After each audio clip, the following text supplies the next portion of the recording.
Welcome to No Compromises, a peek into the mind of two old web devs who have seen some things. This is Joel. And this is Aaron.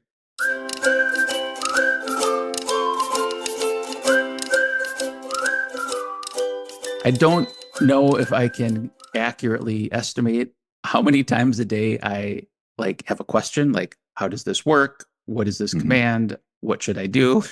Aaron, I mean, you're on the receiving end of that, so maybe you at least have a lower bound on that number. But I think that's common. I don't even think it's specific to programming, but it's something we deal with a lot. And so, there's lots of different ways to approach that. Obvious things like search engines. Aaron's favorite. Yeah, there's a lot of AI you can search Sure. now, and Yep. you maybe autocomplete something in your editor, or just spit out some code. So you Yep. got those options. Yeah. Right. But there's more. There's other options, and I think maybe we can kind of compare and contrast these because I think they all serve a role, but some have more value than others. And one is like, I don't know, like, have you considered talking to another person? Like Aaron, I Right. already joked about asking you, but it is extremely valuable to like bounce an idea off of somebody, even if you don't get the exact answer, but like sometimes it can just kind of put you onto the right path or readjust your thinking and get you going. Do you agree with that, I assume? Yeah, I agree. So let's look at those three options for solving your problem. Okay. I think the first one is when we search in Google and all that kind of stuff. I'm going to sound like the cranky old man that I am, I love but you it. used to be able to get great answers. Now, not so much. Google's kind of like slowing down. You'll still find stuff. I mean, and every once in a while, I'll search for something and find my own blog where I wrote about it 10 years ago. Oh boy. That's fun. Yep. Um, but it just seems like the results aren't as good, or it's like content mill, people just churning out the same thing. Yeah. So how I used to search is like I'd search my problem and I'd see four or five different people with solutions maybe on their blogs or whatever. And I'd open those all up and read all those. Now, if you do that, it's all the same thing, just different layouts and people trying to get click throughs and stuff like that. I have definitely experienced that where I don't there's just I'm trying to think of something tangible, but you can just tell skimming it that this was a very thinly produced piece of content. And it's not like coming from someone's experience. It's somebody like, how do I write 1,000 words that have these Hmm. keywords in them? And like it just rings hollow and you click back from those pretty quickly. Right. Um, But that can be frustrating when you go through a bunch of them, and yeah. hopefully you'll land on something like Stack Overflow. But otherwise, it can be frustrating, especially for new developers when you open up like the first 10 things that show up on Google and they're all the same thing. Are we Especially if counting they the ads too, Aaron? what are ads? I don't know. Oh, You don't use ad you don't. blockers? I mean, no, I don't. But Oh, okay, okay. I I guess. don't use Google. I'm like the guy who's like, I don't have a TV. I don't use Google. I Uh, use a different search engine. So okay.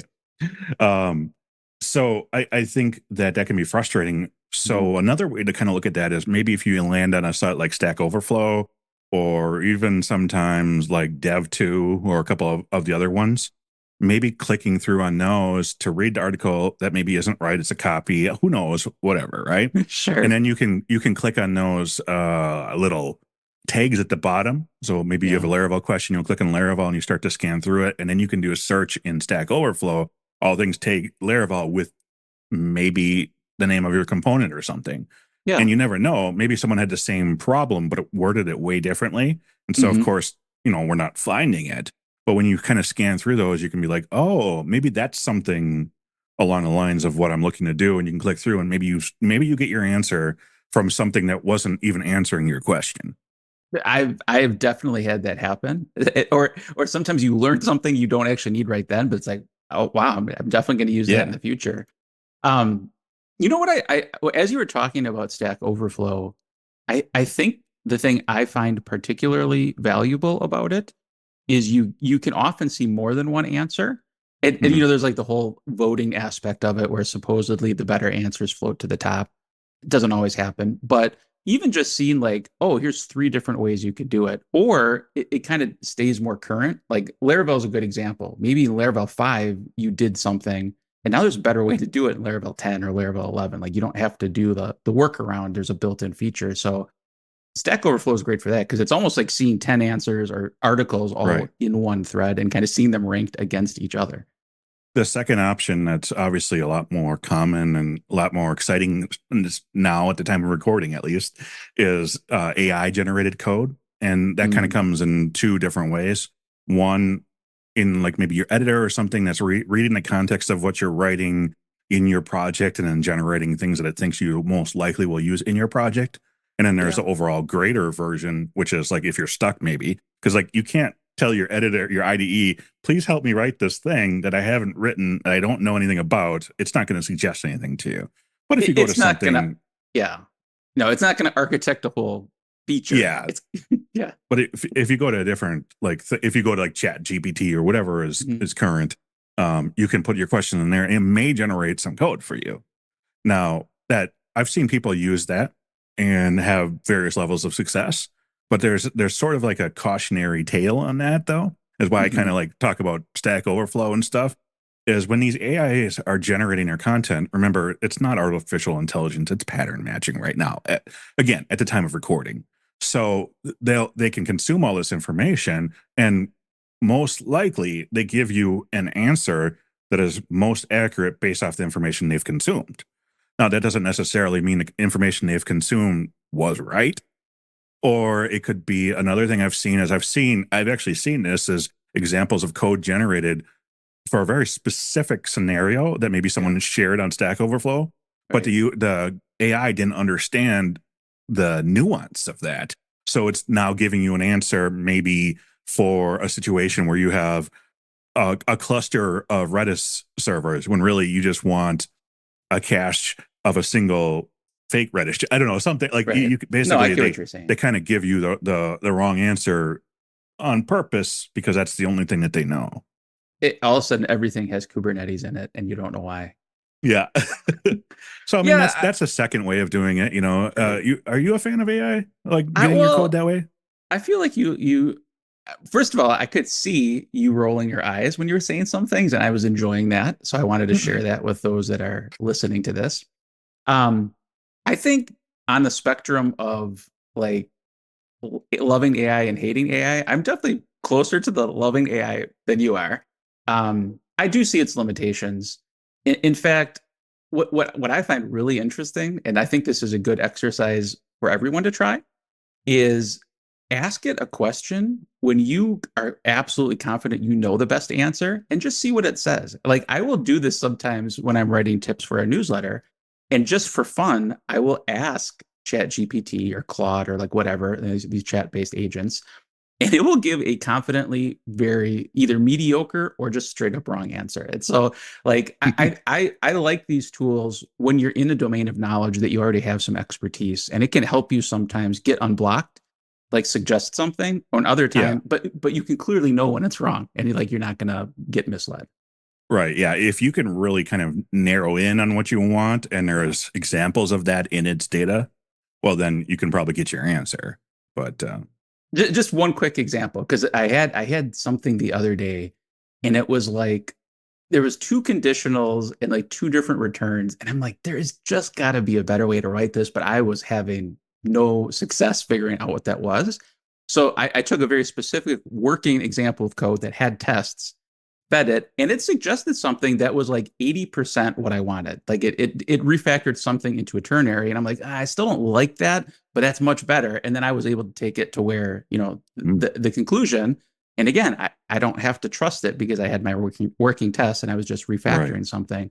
But it is nice for that in some cases, but it has limitations. I think we agree 100% there.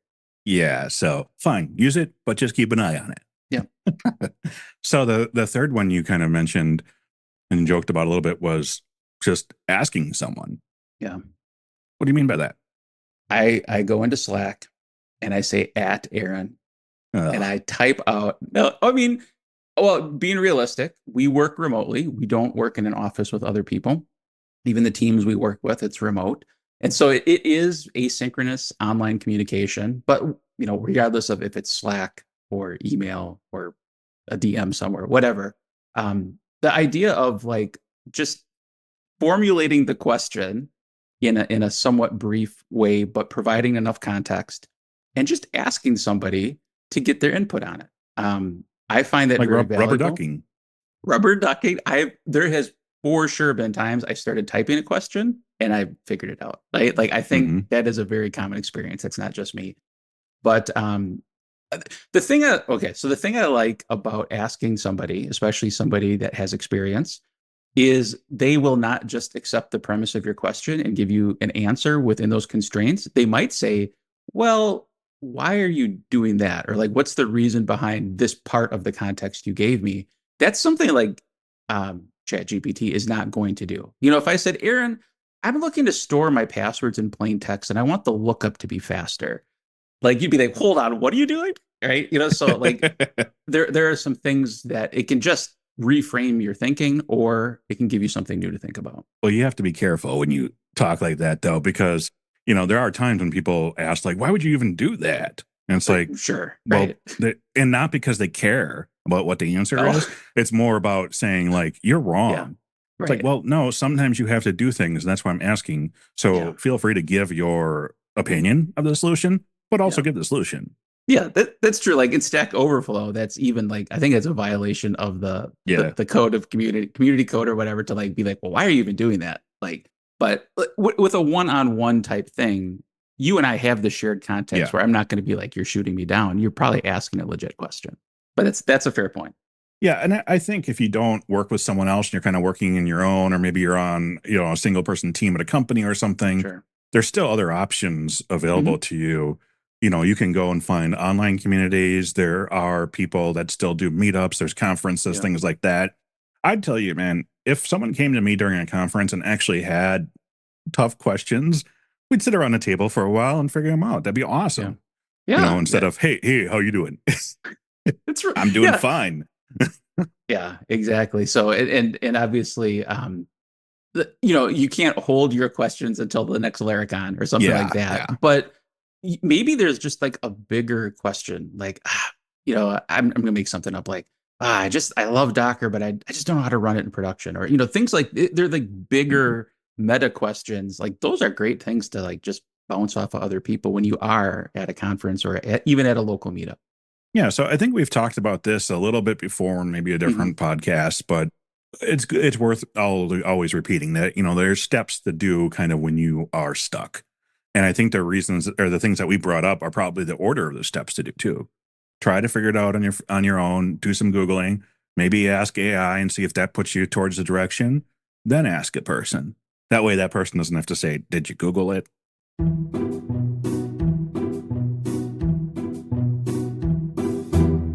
When you have guests over and you want to serve them chips or crisps or whatever, do you put them in a bowl? Hold on a second. Are you trying to be international by saying chips or crisps? Yeah, because it could have been French fries. I didn't want people to think we were serving French fries. I mean, they already think Americans probably eat tons of French fries as it is. I'm not saying Okay. you have guests over and you give them French fries. You give them chips or crisps. Potato crisps. I think that's what Yes. Pringles are called. Anyways, the question was, do I put them in a bowl? Yeah. The versus like just leaving the bag open on the counter. Yeah. I'm gonna say I probably lean towards the bag. It depends on the event, but I think I do the Yeah. bag. I think so too, because someone told me the other day, and I think I agree with them, that pouring chips into a bowl makes you fancy. Hey, Joel, I wish there was like an online community that was pretty cool, awesome, and not full of bullshit. Well, do I have the thing for you, Aaron? Head over to masteringlaravel.io and click through to the community to see something that we've been building and been having a lot of fun with.